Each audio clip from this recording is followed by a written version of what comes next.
अस्सलाम वालेकुम स्टूडेंट्स। हमारा आज के लेक्चर स्टेट के बारे में है। ये एक ऐसा टॉपिक है जिसे आप लॉ के अंदर मुख्तलिफ सब्जेक्ट्स में डिस्कस करेंगे।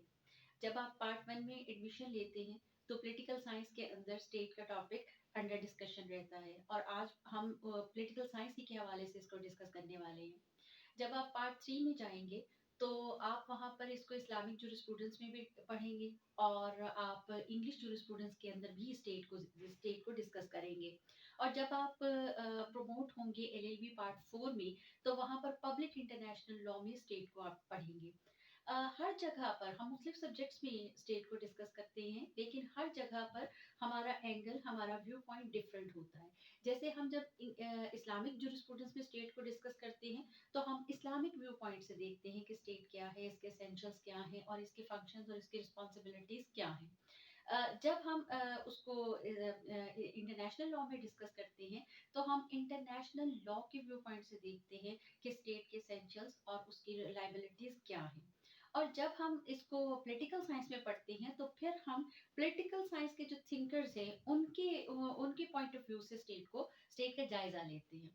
तो आज हम जो है उसको पॉलिटिकल साइंस के व्यू पॉइंट से देख रही हैं और यहाँ पर मैं एक बात आपको बता दूं कि अगर यहीं पर आप अपना कंसेप्ट क्लियर कर लेते हैं, आपकी कंसेप्ट क्लियरेंस हो जाती है स्टेट के हवाले से, तो फिर आप आगे चलकर किसी भी सब्जेक्ट के अंदर किसी भी लेवल पे जाके आप पॉलिटिकल इसको इसको पढ़ें स्टेट को, तो you will find no difficulty at all अगर यहाँ पर आपका कंसेप्ट क्लियर हो जाता है। मैं कोशिश करूंगी कि आपका कंसेप्ट क्लियर हो जाए।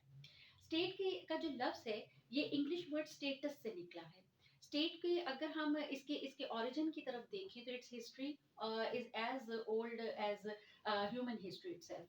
जितनी इंसान की अपनी हिस्ट्री जो है कदीम है उतना ही स्टेट का कंसेप्ट कदीम है। शुरू शुरू में जब इंसान ने जो है मिलजुल कर रहना शुरू किया in form of a family, तो फैमिली से जब ज्यादा फैमिली साथ में मिली और थोड़ा सा एक सर्कल जो है वो सोशल सर्कल वो बढ़ा, तो फैमिली से ही ट्राइब्स बने। जब ट्राइब्स बने तो लोगों ने एक दूसरे के साथ जो इंटरेक्शन लोगों का होना शुरू हुआ, अपना एक हर ट्राइब ने अपना एक हेड जो है वो अपना अपॉइंट किया और वो हेड जो है उसने लोगों को लुक आफ्टर करना शुरू किया, उनको कुछ राइट्स देना शुरू किए, उनको लिबर्टीज देना शुरू की। ट्राइब से फिर बढ़ते बढ़ते विलेजेस बने, villages grew into towns and towns grew into cities। और फिर with the passage of time यही cities जो थे जब ये आपस में मिल गए तो फिर स्टेट्स ने जन्म लिया। यानी स्टेट की जो हिस्ट्री है वो Aahista Aahista with the passage of time वो डेवलप होती चली गई है। और इंसान एक्चुअली बात ये है कि शुरू से ही इंसान किसी ऐसी ऑर्गेनाइजेशन या किसी ऐसी इंस्टीट्यूशन का वो इंतजार कर रहा था या उसे उसकी ज़रूरत महसूस होती थी जो उसकी लिबर्टीज को उसके राइट्स को सेफ उसको कर सके, उसको सेफ गार्ड दे सके। तो वो हमेशा से ऐसे किसी इंस्टीट्यूशन की तलाश में था और स्टेट की सूरत में उसको लगा कि ये अगर इस तरीके से मिलकर रहा जाता है और एक ऑर्गेनाइजेशन के साथ रहा जाता है और कुछ रिक्वायरमेंट्स पूरी करके रहा जाता है तो फिर मेरे राइट्स जो हैं वो ज़्यादा अच्छे तरीके से प्रोटेक्ट हो सकते हैं। और वैसे भी जो इंसान अकेला रह सकता है या वो ये समझता है कि वो दूसरों की मदद के बगैर सरवाइव कर सकता है, तो ये उसकी उसकी गलती है। जैसे अरिस्टोटल ने कहा कि a man who thinks that he can live isolated, he is either mad और वाइल्ड। जो इंसान मतलब जिसका ये ख्याल है कि मैं तो अकेला रह सकता हूँ, मुझे दूसरों की ज़रूरत नहीं है, तो अकेला इंसान या तो फिर दरिंदा हो सकता है, वहशी दरिंदा हो सकता है, या फिर वो पागलपन हो उसका हो सकता है कि वो इस किस्म की सोच रखता हो। अदरवाइज़ इंसान जो है एक नॉर्मल इंसान वो दूसरों के बगैर नहीं रह सकता और दूसरों के साथ ही सर्वाइव कर सकता है। और जब हम एक ग्रुप की सूरत में रहते हैं, एक मिलकर रहते हैं, कुछ रिक्वायरमेंट्स को पूरा करते हुए रहते हैं, in form of a state रहते हैं, तो फिर हमारे लिए हमारा सर्वाइवल बहुत आसान हो जाता है। सबसे पहले हम देखेंगे कि स्टेट की डेफिनेशन क्या है और यहाँ पर मैं आपको बता दूं कि स्टेट की जब आपने डेफिनेशन देनी है तो इससे पहले भी मैं अपनी एक वीडियो में आपको बता चुकी हूँ कि आपने कम अज कम कम अज कम आपने एक डेफिनेशन और ज्यादा से ज्यादा आपने तीन डेफिनेशन देनी है। और उसके लिए मैंने आपको इससे पहले भी बता चुकी हूँ कि जब डेफिनेशन आपने देनी है तो उसके लिए जो 3 डेफिनेशंस आपने सिलेक्ट करनी है वो बहुत सोच समझ के सिलेक्ट करनी है। जो लोग पहली दफ़ा मेरी वीडियो देख रही हैं मैं उनको बता दूँ कि पीयू के जो उसका पेपर पैटर्न है उसके मुताबिक अगर आपसे किसी क्वेश्चन के अंदर डेफिनेशन माँगी जाती है तो अगर 20 मार्क्स का आपका क्वेश्चन है तो definition will carry 5 marks only. और अगर आपका क्वेश्चन जो है दैट कैरीज 15 मार्क्स तो only 3 marks will be kept reserved for definition. So इतनी ज्यादा एनर्जीज आप अपनी डेफिनेशंस के ऊपर मत दें कि उसमें आपका जो बाकी का पोर्शन है आपके क्वेश्चन का वो इग्नोर हो जाए। सो एक बैलेंस रखना बहुत जरूरी है, इसलिए मैक्सिमम 3 और मिनिमम एक डेफिनेशन आपके लिए काफी है। यानी आप 3 डेफिनेशन याद करके जाए, टाइम अगर आपके पास है तो तीनों ही लिखें, और अगर आपके पास टाइम नहीं है तो फिर बस एक डेफिनेशन दे दें, दैट विल बी सफिशिएंट। इतना ज्यादा उसके ऊपर एनर्जी ना आप वेस्ट करें कि आपका 15 मार्क्स का जो बाकी का आपका आपका क्वेश्चन है वो इग्नोर हो जाए।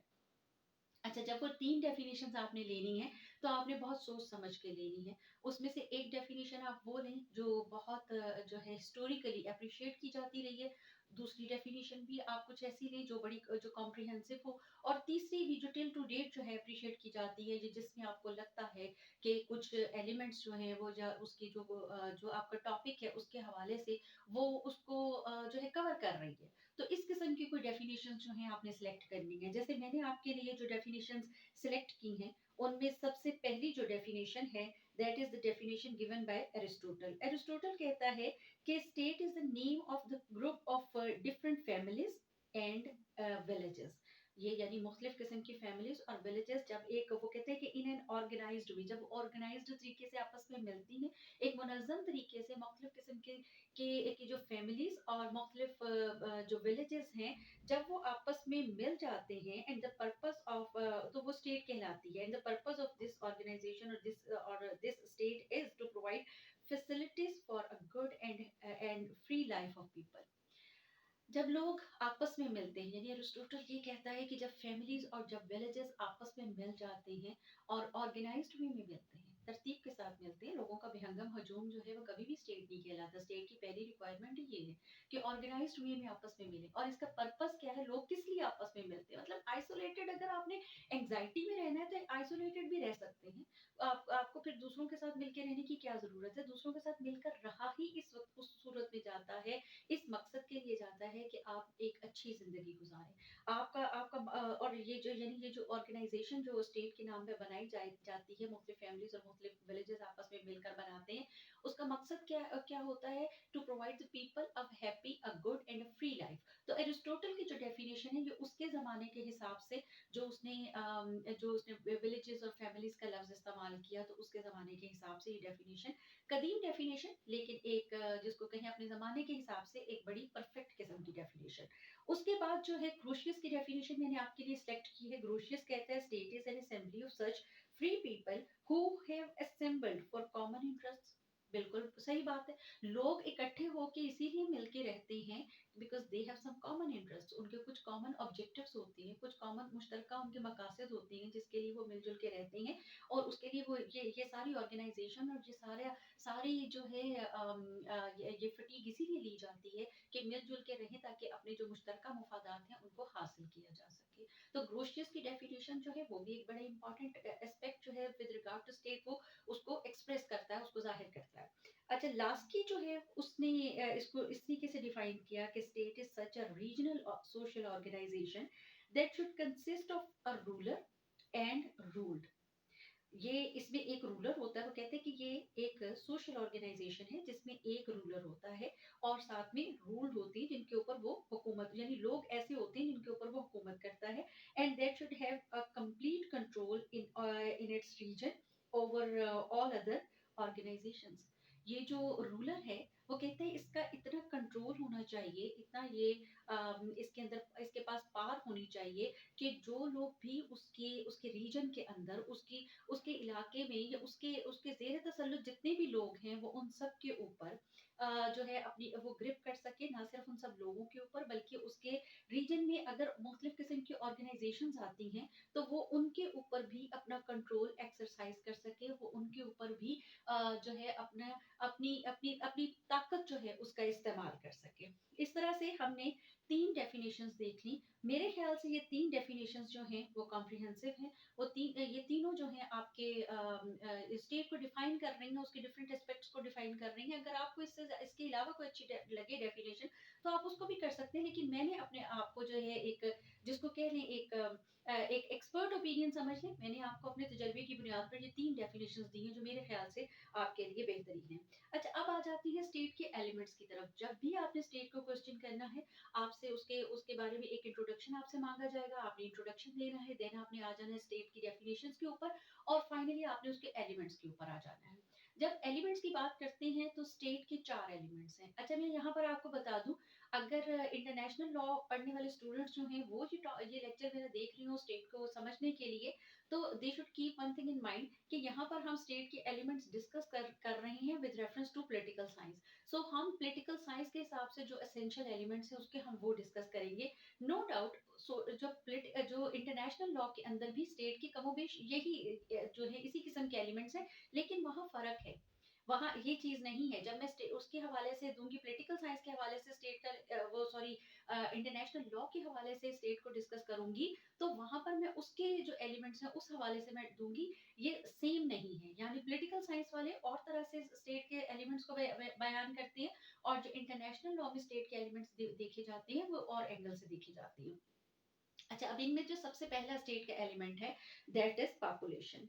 अब स्टेट के लिए जाहिर है, state state consist of human population. ये कोई जानवरों पर या सिर्फ परिंदों पर मुश्तमिल कोई ऐसी ऑर्गेनाइजेशन नहीं है। स्टेट तो ना ही एक ऐसी ऑर्गेनाइजेशन का है जो इंसानों पर मुश्तमिल होती है। और हर स्टेट के अंदर जो लोग बसते हैं उनको मुख्तलिफ किस्म के राइट्स और लिबर्टीज उनको दी जाती है। स्टेट के अंदर एट ए टाइम आप कह सकती हैं कि दो दो तरह के लोग होते हैं। एक वो लोग होते हैं जो स्टेट के अपने इंडिविजुअल्स होते हैं, अपने सिटीजन्स होते हैं, और उनको स्टेट हर तरह के जो राइट्स हैं, जो उनके उनके जो सिविल राइट्स हैं, हर तरह के वो राइट्स उनको देती हैं।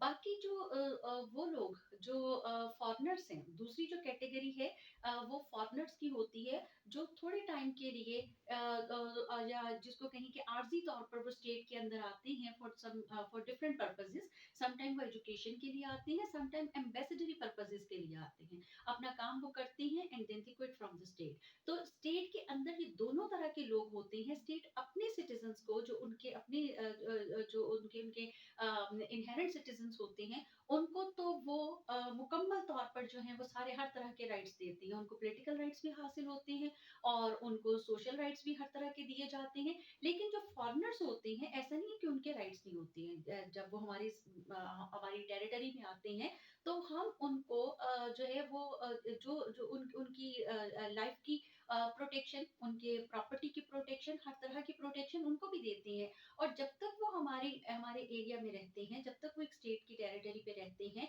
स्टेट उनकी प्रोटेक्शन करती है। और जब वो और सिर्फ ये फ़र्क ये होता है कि उनको पॉलिटिकल राइट्स नहीं दिए जाते। जैसे अगर एक फॉरेनर आया है और पाकिस्तान में इलेक्शंस है, तो only the citizens of Pakistan will be eligible to cast vote in the election. जो फॉरेनर्स हैं, they have no such rights. उनके पास कोई पॉलिटिकल राइट्स नहीं है। उनके पास बस इतना ही है कि उनको लाइफ और उनकी जो प्रॉपर्टी है उसकी प्रोटेक्शन उनको मिल जाए, और उनके साथ कोई फ्रॉड ना हो सके, उनको किसी किस्म का जो है उनको नुकसान ना पहुंचाया जा सके। लेकिन जहाँ तक पॉलिटिकल राइट्स की बात है, तो वो सिर्फ स्टेट के अपने सिविलियंस को हासिल होती है। अच्छा, अब इसके बाद जो है इसमें जो है इसकी इसकी जहाँ तक ये ताल्लुक है कि स्टेट की जो पॉपुलेशन है वो कितनी होनी चाहिए, तो इसके लिए कोई एक असूल नहीं है। एक्चुअली अगर हम हिस्ट्री को देखें ना, तो हिस्टोरिकली हमें स्टेट के बारे में जो जो ग्रीक फिलोसफर्स हैं, उनके हमें कुछ व्यूज कुछ इस किस्म के मिलते हैं कि they were not in favour of a large population. जैसे प्लेटो ने कहा बहुत थोड़ी सी पॉपुलेशन होनी चाहिए। एरिस्टोटल ने तो बल्कि यहाँ तक रूसो ने यहाँ तक कहा कि population should not increase 10,000 inhabitants, सिर्फ 10,000 तक इनहेबिटेंट्स होने चाहिए, इससे ज्यादा स्टेट के इनहेबिटेंट्स नहीं होने चाहिए। ये रूसो का व्यू पॉइंट था, प्लेटो का व्यू पॉइंट था। लेकिन जो मॉडर्न स्टेट है वो स्टेट की पॉपुलेशन के हवाले से कोई इस किस्म का कोई रूल या कोई जिसको कहें कि कोई नंबर ऑफ पॉपुलेशन, वो हमारे इंटरनेशनल लॉ भी डिस्क्राइब नहीं करता। ये स्टेट के अपने ऊपर है कि वो अपनी उसकी पॉपुलेशन ज्यादा है या कम है। बेसिक चीज ये है कि स्टेट को जो है, स्टेट के रिसोर्सेज इतने होने चाहिए कि जितनी भी पॉपुलेशन है वो उसको वो उन रिसोर्सेज को एक तो उनसे फायदा भी उठा सके, और प्लस जो पॉपुलेशन है उसके लिए कुछ जो है उसको उसको जो है वो पॉपुलेशन के लिए वो काफी हो। इसीलिए हम अगर दुनिया के अंदर इस वक्त नजर दौड़ाएं तो हमें हर तरह की स्टेट जो है, कम पॉपुलेशन वाली भी मिलती है, ज्यादा पॉपुलेशन वाली भी मिलती है। एक तरफ तो चाइना जैसी स्टेट है जो पॉपुलेशन वाइज बहुत बड़ी है, दुनिया की सबसे बड़ी स्टेट है जिसकी उसकी पॉपुलेशन दुनिया में सबसे ज्यादा है। दूसरी तरफ हमें बहुत छोटी छोटी सी स्टेट्स भी नजर आती है जिनकी पॉपुलेशन बहुत बहुत कम है। जैसे आप वेटिकन सिटी को देख लें तो उसकी पॉपुलेशन तो 1200 है एट द मोमेंट। तो वो इतनी छोटी छोटी सी स्टेट्स भी जो हैं, इतनी थोड़ी पॉपुलेशन के साथ स्टेट्स भी हमें दुनिया के नक्शे पर नजर आती हैं। असल में इस चीज से फर्क नहीं पड़ता कि पॉपुलेशन ज्यादा है या कम है। जैसे मैंने पहले आपसे कहा कि एक तो स्टेट के पास रिसोर्सेज होने चाहिए जो उस पॉपुलेशन के लिए काफी हो। दूसरा, पॉपुलेशन खुद भी जो है वो अगर स्किल्ड है तो वो अपनी, अगर वो तादाद में ज्यादा भी है तो वो स्टेट की तरक्की के लिए अपना किरदार अदा करेगी, ना कि स्टेट के लिए प्रॉब्लमेटिक होगी। सो हम देखते हैं कि एक तरफ तो चाइना जैसी स्टेट जिसकी पॉपुलेशन इतनी ज्यादा है, वो प्रोग्रेस कर रही है, ज्यादा पॉपुलेशन के साथ भी चाइना सुपर पावर है। और इस वजह से है कि चाइना की जो पॉपुलेशन है वो स्किल्ड है, वो एजुकेटेड है, और उसके पास वो अपनी वो जो अपनी स्टेट की जो रिसोर्सेज हैं वो उनको इस्तेमाल करते हैं, इसलिए ज्यादा पॉपुलेशन भी चाइना के लिए हरगिज प्रॉब्लमेटिक नहीं है। दूसरी तरफ हम देखते हैं कि इंडिया जैसी स्टेट है, पॉपुलेशन के हिसाब से बहुत बड़ी है, वो भी बहुत बड़ी है, लेकिन इंडिया उस तरीके से प्रोग्रेस नहीं कर रहा क्योंकि इंडिया के पास जो पॉपुलेशन है वो स्किल्ड नहीं है। सो जो है क्वांटिटी वो मैटर नहीं करती, असल चीज जो मैटर करती है वो क्वालिटी है। स्टेट पॉपुलेशन के बारे में, स्टेट की पॉपुलेशन की हद तक क्वालिटी जो है वो मैटर करती है, क्वांटिटी मैटर नहीं करती। आपकी पॉपुलेशन ज्यादा भी हो डजेंट मैटर, अगर वो स्केल्ड है और आपके पास इतने रिसोर्सेज हैं कि आप उस पॉपुलेशन को अकोमोडेट कर सकते हैं, उसको जो है वो पूरे तरीके से उसको उसको हर तरह की फैसिलिटीज आप दे सकते हैं, तो ज्यादा पॉपुलेशन का होना भी आपके लिए कोई मसला नहीं है। सो हमने देखा कि स्टेट की जो पॉपुलेशन है उसके वो इतनी होनी चाहिए कि स्टेट के रिसोर्सेज जो हैं उसके लिए काफी हो। अच्छा, इसके बाद जो दूसरा एसेंशियल एलिमेंट है स्टेट का, दैट इज टेरिटरी। टेरिटरी के लिए टेरिटरी तो बहुत जरूरी है क्योंकि अगर आपने पॉपुलेशन आपके पास है तो पॉपुलेशन हवा में तो नहीं रहेगी, ऑफ कोर्स उसके लिए जरूरी है कि जमीन हो, एक लैंड टेरिटरी उसके पास होनी चाहिए जहां पर वो पॉपुलेशन जो है वो परमानेंटली वो वहां पे रह सके। स्टेट की जो बाउंड्रीज हैं वो डिटरमिन्ड होनी चाहिए, आपको पता होना चाहिए आपकी स्टेट कहाँ से शुरू होकर कहाँ पर खत्म हो रही है, एक पूरी एक लाइन इन लेंथ आपको मालूम हो और आप उसके अंदर जो है अपनी पॉपुलेशन को आप रखें। तो इस तरह से एक जो है आप एसेंशियल एलिमेंट एक्वायर कर लेते हैं और in order to be eligible to be known as a state, to be called as a state. अच्छा, अब जब टेरिटरी की हम बात करते हैं तो टेरिटरी जो है वो पहली बात तो ये होती है कि वो डिस्प्यूटेड ना हो। लेकिन ऐसा भी नहीं है कि अगर आपकी स्टेट टेरिटरी के हवाले से आपके स्टेट के कुछ इश्यूज हैं दूसरी किसी स्टेट के साथ, अपनी नेबरिंग स्टेट के साथ, तो आप स्टेट कहलाने के हकदार नहीं है। दुनिया में शायद ही कोई ऐसी स्टेट हो कि जिसके बाउंड्री डिस्प्यूट्स ना हो, ज्यादातर स्टेट्स के बाउंड्री डिस्प्यूट्स चलते हैं। और बाउंड्री डिस्प्यूट्स के बावजूद वो स्टेट्स जो वो स्टेट्स अपना स्टेटहुड का जो है वो रखती हैं और वो उनको स्टेट के तौर पे उनको जाना जाता है। सो बाउंड्री डिस्प्यूट्स का होना ये कोई ऐसी चीज नहीं है कि आप डिप्राइव कर दिए जाए अपने स्टेटहुड से। बाउंड्री डिस्प्यूट्स के बावजूद आपका स्टेटहुड पूरा रहता है, बस ये है कि आपकी जो बाउंड्रीज़ हैं वो डिटरमिन्ड होनी चाहिए, फिर इश्यूज़ हैं तो वो अराइज़ होते रहते हैं। अगर आपके पास परमानेंट पॉपुलेशन है लेकिन आपकी कोई टेरिटरी नहीं है, आपकी डिफाइन्ड टेरिटरी नहीं है, तो आप स्टेट नहीं कहला सकते। आपके लिए ये एक एसेंशियल रिक्वायरमेंट है जो आपने पूरी करनी है। अच्छा, अब ये दूसरा सवाल जो आ जाता है वो ये है कि स्टेट की वास्टनेस कितनी होनी चाहिए, उसकी वुसअत कितनी होनी चाहिए? जब हमने कहा टेरिटरी ज़रूरी है, तो अल्टीमेटली दूसरा सवाल यही पैदा होता है कि इस टेरिटरी की, इसकी जो है वुसअत कितनी होगी। अब इसके लिए भी अगर हम एंशियंट थिंकर्स को देखें तो वो यहाँ पर भी जिस तरह से वो पॉपुलेशन के बारे में कहते थे कि पॉपुलेशन थोड़ी होनी चाहिए, तो यहाँ पर टेरिटरी के हवाले से भी हमारे जो एंशियंट थिंकर्स हैं पॉलिटिकल साइंस के, उनका यही व्यू पॉइंट था कि टेरिटरी भी थोड़ी होनी चाहिए। जैसे रूसो का यहाँ पर भी यही कहना था कि अगर टेरिटरी बड़ी होगी तो उसको कंट्रोल करना मुश्किल होगा। सो टेरिटरी थोड़ी होनी चाहिए ताकि उसको आसानी से कंट्रोल किया जा सके। अल फराबी भी यही कहते थे कि टेरिटरी जो है वो ज़्यादा वास्ट नहीं होनी चाहिए। रोमन्स का भी यही कहना था कि टेरिटरी जो है छोटी-सी होनी चाहिए। लेकिन मौजूदा ज़माने के हिसाब से जो स्टेट्स जिस तरीके से बन रही हैं, वहाँ पर हम ये भी यहाँ पर इस पॉपुलेशन की तरह यहाँ पर भी एक तो हम यहाँ पे एक फ़ॉर्मूला नहीं दे सकते। सो हम दुनिया के नक्शे पर देखते हैं कि स्टेट्स बहुत बड़ी-बड़ी भी हैं, जिनकी बहुत ज़्यादा टेरिटरी है, और ऐसी स्टेट्स भी हैं जिनकी टेरिटरी बहुत ही स्मॉल है। असल चीज़ यहाँ पर भी यही है कि बेशक आपकी टेरिटरी जो है वो बहुत बड़ी है, लेकिन अगर आप उसको कंट्रोल कर सकते हैं, अगर आप उसके रिसोर्सेज़ से फ़ायदा उठा सकते हैं, और अगर आप स्टेट के रिमोट एरियाज़ के ऊपर भी आप जो है वहाँ उसके साथ जो है आप अपना लिंक रख सकते हैं और उनको ओवरसी उनको कर सकते हैं, तो फिर बड़ी टेरिटरी भी आपके लिए कोई जो है वो मसला नहीं बनती। दूसरी तरफ छोटी टेरिटरी भी है, तो इसका ये मतलब नहीं है कि आप डेवलप नहीं कर सकते। अब ब्रिटेन जो है उसकी छोटी-सी थोड़ी-सी टेरिटरी है उसकी, लेकिन ब्रिटेन जो है वो दुनिया की 5 सुपर पावर्स में से एक है। तो हमने देखा कि छोटी-सी पॉपुलेशन के साथ भी आप छोटी-सी टेरिटरी के साथ भी आप सुपर पावर बन सकते हैं। बात ये है कि आपके पास जो टेरिटरी है वो उसके पास उसकी उसकी क्वालिटी कैसी है? यहाँ पर भी क्वालिटी की बात आ गई। आपके पास कैसे नेचुरल रिसोर्सेज़ हैं, कितने नेचुरल रिसोर्सेज़ हैं, फिर आप उनको यूटिलाइज़ किस तरीके से करते हैं। और आपके जो वैसे मौजूदा ज़माने में तो जिस तरीके से मीन्स ऑफ कम्युनिकेशन और मीन्स ऑफ ट्रांसपोर्ट जो है वो एडवांस हो चुके हैं, सो अगर रिमोट एरियाज़ भी हैं, बहुत बड़ी पॉपुलेशन बहुत बड़ी टेरिटरी भी है, तो उसको कंट्रोल करना कोई मसला नहीं है। आप इज़िली जो है दूर-दराज़ इलाकों को भी कंट्रोल कर सकते हैं। फिर स्टेट टेरिटरी के अंदर एक चीज़ जो बहुत मैटर करती है, जब हम टेरिटरी के हवाले से बात करें तो, जो ज्योग्राफिकल लोकेशन है टेरिटरी की। अब स्टेट के अंदर जो है वो रिवर्स भी, अगर आपकी टेरिटरी के अंदर रिवर्स भी हैं, आपकी टेरिटरी के अंदर जो है वो माउंटेन्स भी हैं, फॉरेस्ट्स भी हैं, फिर आपके आपके साथ जो है अगर आपको आपके पास कोस्टल एरिया भी है, तो आपकी लोकेशन जो है वो आपकी ज्योग्राफिकली आप बहुत अच्छी हैं, बहुत रिच हैं, आपके पास नेचुरल रिसोर्सेज़ भी अगर हैं तो सोने पर सुहागा। और फिर अगर आपके पास आपकी लोकेशन ऐसी है कि आपके इर्द-गिर्द जो है अच्छी जो है वो कुछ ऐसे एरियाज़ हैं या कुछ ऐसी स्टेट्स हैं, आपकी नेबरिंग स्टेट्स कुछ ऐसी हैं जो इंटरनेशनली जो है वो कुछ इम्पोर्टेंस रखती हैं, तो समटाइम इस वजह से भी आपकी जब बड़ी स्टेट्स जो हैं वो अपनी पॉलिसी मेकिंग करती हैं, तो वो उसमें आपको इग्नोर नहीं करती। आपकी लोकेशन जो है वो मैटर करती है, और इसके पॉपुलेशन की तरह टेरिटरी के भी कम या ज़्यादा होने के लिए हम कोई एक असूल, कोई एक फ़ॉर्मूला जो है, वो हम डिटरमिन नहीं कर सकते। ये डिपेंड करता है कि स्टेट के जो है वो अपने उसके उसकी कम टेरिटरी के बावजूद भी अपने आप को ब्रिटेन की तरह अपने आप को सुपर पावर बनवा ले, और ये भी हो सकता है कि बहुत ज़्यादा टेरिटरी के बावजूद भी अगर आप उसको प्रॉपर्ली यूटिलाइज़ नहीं करते, तो आप तरक्की फिर भी ना करें।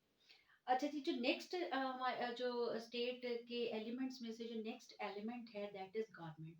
गवर्नमेंट से मुराद है वो the body which runs the whole state या सिस्टम ऑफ द स्टेट, उसको जो है उसको ऑर्गेनाइज़ करती है, उसके पूरे सिस्टम को जो है जो रन करती है एक पूरी एक बॉडी, वो बॉडी या वो authority that is known as government.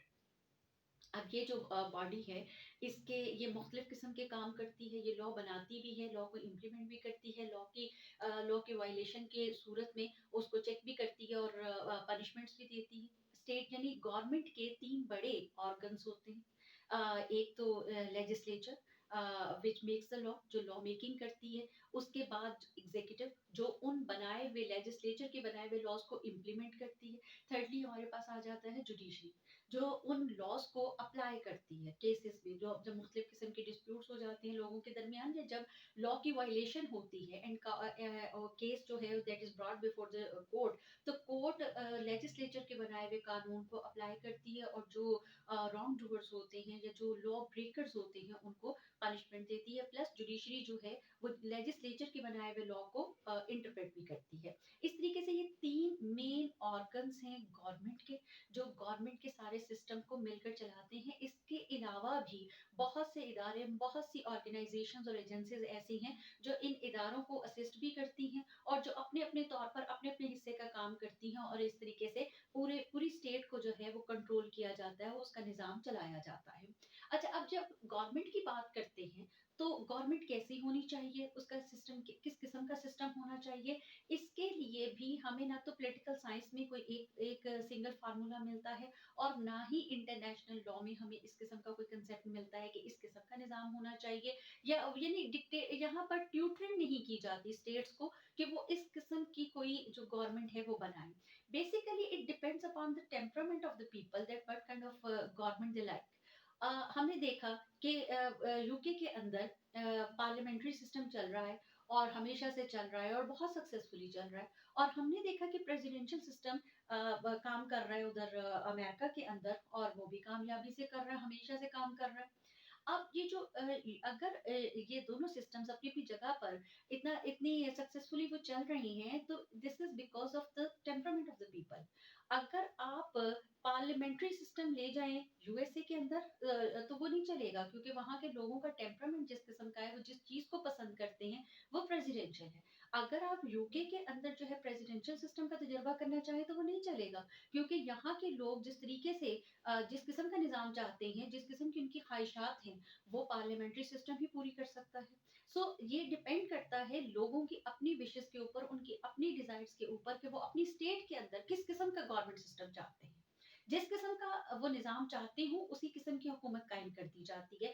और इसके लिए इंटरनेशनल लॉ भी डिक्टेट हरगिज़ नहीं करता स्टेट को कि आप इस किस्म की जो है वो गवर्नमेंट कायम करें। लोगों के ऊपर वो स्टेट्स की अपनी मर्ज़ी के ऊपर, उनकी अपनी जो है डिजायर्स के ऊपर छोड़ देता है कि वो जिस तरह की चाहे वो गवर्नमेंट बना ले। और पॉलिटिकल साइंस भी इस सिलसिले में किसी किस्म की कोई जो है वो इंस्ट्रक्शंस नहीं देती स्टेट्स को कि उन्हें इस किस्म का निज़ाम बनाना चाहिए। सिंपली एक चीज जो रिक्वायर की जाती है, एक तो लोगों के डिजायर्स को सामने रखा जाए, प्लस गवर्नमेंट ऐसी होनी चाहिए जो कंट्रोल कर सके। मतलब government must have control and grip over the people and all the organizations within that territorial boundary। जो आपकी स्टेट है उसके अंदर सब लोगों के ऊपर उस हुकूमत का कंट्रोल होना चाहिए। अगर कंट्रोल नहीं है, तो सिस्टम कोई भी हो, कोई फर्क नहीं पड़ता, और ऐसी गवर्नमेंट जो है वो नाकाम होगी।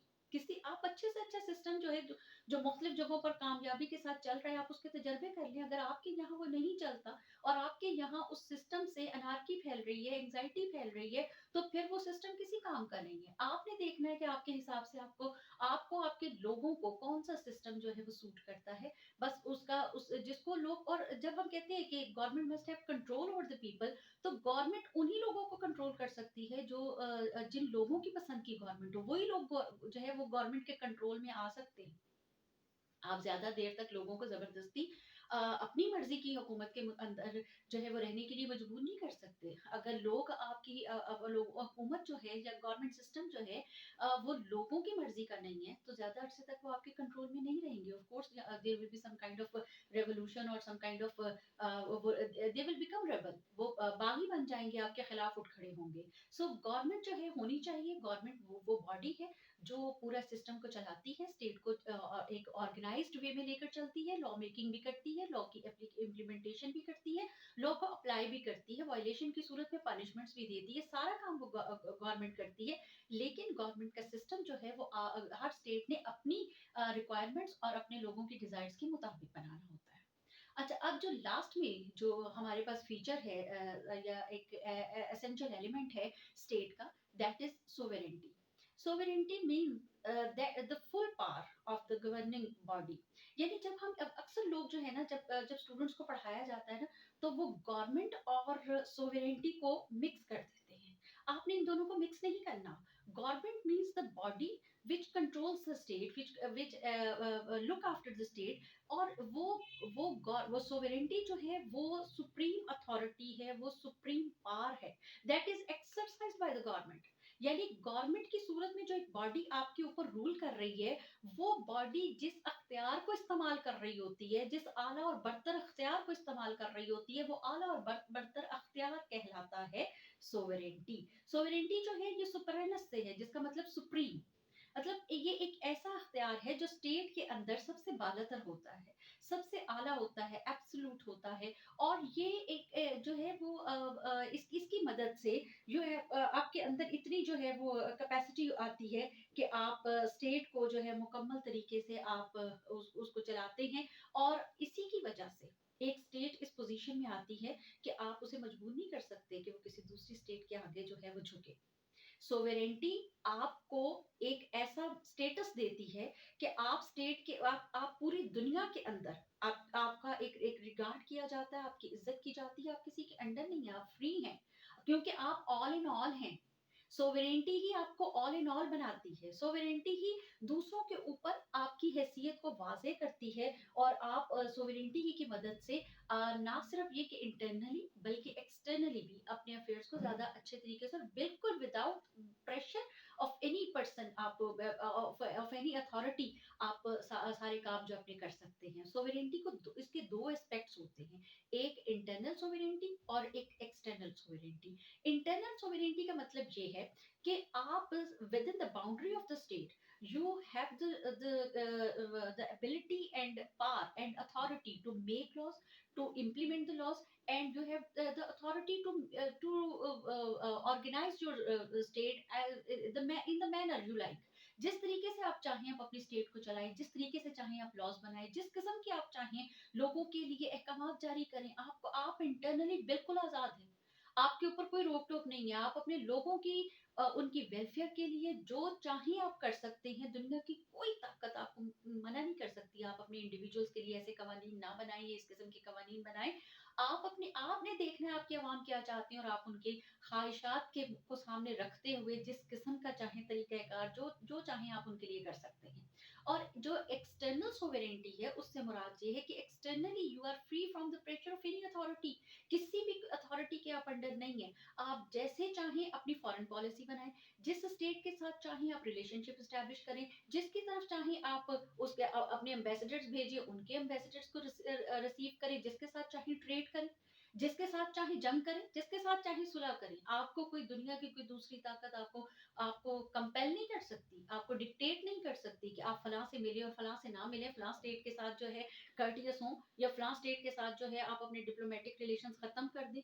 कोई आपको इस बारे में मजबूर नहीं कर सकता। तो सोवेरेंटी एक ऐसी सुप्रीम अथॉरिटी है जिसकी वजह से इन ट्रू सेंस आप स्टेट बनते हैं। आपके पास अगर पहले तीनों एसेंशियल्स भी हों, मतलब आपके पास पॉपुलेशन भी है, आपके पास टेरिटरी भी है, आपके पास गवर्नमेंट भी है, even then you can't be considered eligible to be a state if you don't have this feature, this element। अगर ये आपके पास नहीं है, सोवेरेंटी आपके पास नहीं है, तो बाकी तीनों फीचर्स होते हुए भी आप स्टेट नहीं कहला सकते। जैसे 1947 में जब अभी पार्टीशन नहीं हुई थी सब कॉन्टिनेंट की, तो हमारे पास सब कॉन्टिनेंट के अंदर तीनों चीजें थी। सब कॉन्टिनेंट के पास अपनी पॉपुलेशन भी थी, सब कॉन्टिनेंट के पास अपनी टेरिटरी भी थी, और सब कॉन्टिनेंट के पास अपनी गवर्नमेंट भी थी। लेकिन इवन देन हम सोवरन नहीं थे। हम सोवरन इसलिए नहीं थे कि we were under the dominion of UK. हम इंग्लैंड की गवर्नमेंट के की जो उसके इकतदार के असर में थे, उसके उसके जेर तसल्लुत थे। सो हम पाबंद थे कि हम उन्हीं के फैसलों को माने और हम उन्हीं की मर्जी के मुताबिक चले।